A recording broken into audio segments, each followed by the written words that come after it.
છોટાઉદેપુર જિલ્લા કોંગ્રેસ સમિતિએ વિવિધ મુદ્દાઓને લઈને નિવાસી અધિક કલેક્ટરને આવેદનપત્ર આપ્યું છે।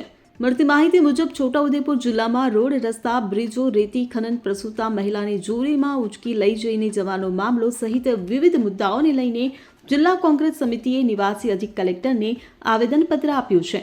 છોટાઉદેપુર જિલ્લાના કોંગ્રેસ સમિતિના હોદ્દેદારોએ હાય રે ભાજપ હાય હાયના ભ્રષ્ટાચાર બંધ કરો તેવા સૂત્રોચ્ચાર સાથે સેવા સદન ખાતે પહોંચ્યા હતા અને નિવાસી અધિક કલેક્ટરને આવેદનપત્ર આપ્યું છે। કોંગ્રેસ પાર્ટીએ આવેદનપત્ર આપીને તંત્ર અને સરકાર ઉપર ગંભીર આક્ષેપો કર્યા છે, જેમાં જિલ્લાના નેશનલ હાઈવે 56ના 4 બ્રિજો જર્જરિત બનતા ભારદારી વાહનો બંધ કર્યા છે, જેમાં આરોગ્ય, શિક્ષણ, એસટી સુવિધા સહિત લોકોને મુશ્કેલીનો સામનો કરવાનો વારો આવ્યો છે। સાથે સાથે લોકોને પડતી મુશ્કેલીઓ પર તંત્ર અને સરકાર ધ્યાન આપતું નથી। કોંગ્રેસ પાર્ટીએ આકરા પાણીએ આવેદન આપી ઉગ્ર રજૂઆત કરી છે।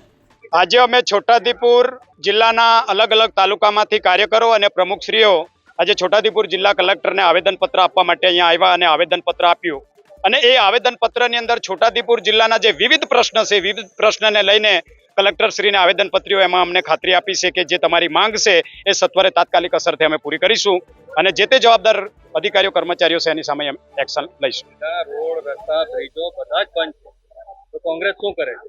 અરે 32 વર્ષથી ગુજરાતમાં ભારતીય જનતા પાર્ટીની સરકાર હોય અને ખાસ કરીને વિકાસના નામ પર લોકોના વોટ લઈને છેલ્લા 32 વર્ષથી સરકારમાં સત્તામાં હોય તો દેશના નાગરિકને રોડ, પાણી, લાઇટ, આરોગ્ય, શિક્ષણ જે પાયાની સુવિધા પૂરી પાડવી એ એમની નૈતિક જવાબદારીનો ભાગ છે। પણ તેમ છતાં ભારતીય જનતા પાર્ટીની સરકાર માત્ર ને માત્ર વાતો કરો છે અને બાકી જે પાયાની સુવિધા પૂરી પાડવી જોઈએ તે અત્યાર સુધી પૂરી પાડી નથી। અવારનવાર જિલ્લામાંથી ચોરીના જે વિડીયો છે સામે આવે છે, આ બાબતે ખરેખર ભારતીય જનતા પાર્ટીના છોટાઉદેપુર જિલ્લાના જે ધારાસભ્ય શ્રી રાજેન્દ્રસિંહ મોહનસિંહભાઈ રાઠવા એ અહીંના ધારાસભ્ય છે, જવાબદાર વ્યક્તિ છે, તો એ તમારા મત વિસ્તારની અંદર લોકોને તમારી જે વિકાસની ગાથામાં વાત કરીને જે વિકાસ નથી તમે પૂરો પાડ્યો જેના કારણે લોકો ચોલીમાં સગર્ભા બહેનોને લઈને જાય છે, તો ખરેખર આ તમે વૈકલ્પિક જગ્યા કે પછી પાયાની સુવિધા ના પૂરી પાડતા હોય તો છોટાઉદેપુર જિલ્લાના ધારાસભ્યશ્રીએ રિઝાઇન આપી અને અમારી સાથે આંદોલનમાં કોંગ્રેસ સાથે જોડાઈ જવું જોઈએ। રોડ, રસ્તા, પુલ જે અત્યારે હાલત છે એના માટે કોણ જવાબદાર? એના માટે સરકારશ્રી અને પ્રશાસન એના માટે જવાબદાર છે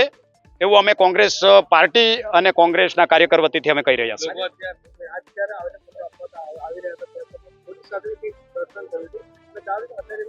ખાસ કરીને છોટાઉદેપુર જિલ્લાની અંદર 144 ધારા લાગુ કરેલ નહીં હોય અને લોકશાહી પ્રણાલિકાની અંદર સરકારશ્રીને કોઈ પણ આવેદનપત્ર રેલી કરીને આપવાનું હોય તો એ અમે લીગલી પરમિશન માંગી છે વહીવટ અધિકારી મામલતદાર સાથે।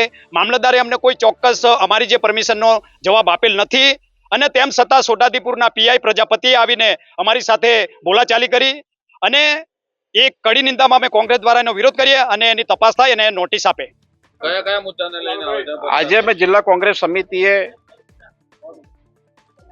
માનનીય કલેક્ટર સાહેબને મળીને આવેદનપત્ર આપ્યું।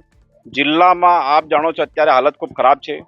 રોડ રસ્તાના કારણે તૂટી જવાના કારણે વાહન વ્યવહાર ઠપ થઈ ગયો છે, બસો જતી નથી અને વૈકલ્પિક વ્યવસ્થા પણ નથી, એટલે છોટાઉદેપુરમાં શિક્ષણ બિલકુલ ઠપ થઈ ગયું છે, આરોગ્યની વ્યવસ્થા ઠપ થઈ ગઈ છે, વેપારીઓના કામ ધંધા ઠપ થઈ ગયા છે। આ જે હાલત છે એ સુધરે અને સાથે છોટાઉદેપુરના બીજેપીના ધારાસભ્યો, સાંસદો જે છે એ સગર્ભા મહિલાઓનું અપમાન કરે છે, નલ સે જલ યોજના ફેલ ગઈ છે એવું બીજેપીના નેતાઓ સ્વીકારે છે, છતાં પણ આ સરકાર લોકો પાસે પાણી વેરો લે છે, તો એ બંધ કરે એ અમારી માંગણી થઈ। અને સુખી જળાશયનું કેનાલ જે 40 વર્ષ પહેલા કોંગ્રેસ સરકારે બનાવેલું અને 40 વર્ષ ચાલ્યું, બીજેપી એને બનાવે છે તો એ 2 મહિના પણ ચાલતું નથી, તો એની તપાસ થાય અને જે પણ આમાં ઇજારદાર છે કે એન્જિનિયર છે એ ડાયવર્ઝનના પણ અને કેનાલના પણ એમના ઉપર સરકારે, કલેક્ટરે એફઆઈઆર કરાવવી જોઈએ અને તપાસ કરવી જોઈએ અને પોલીસ કાર્ય કરવી જોઈએ।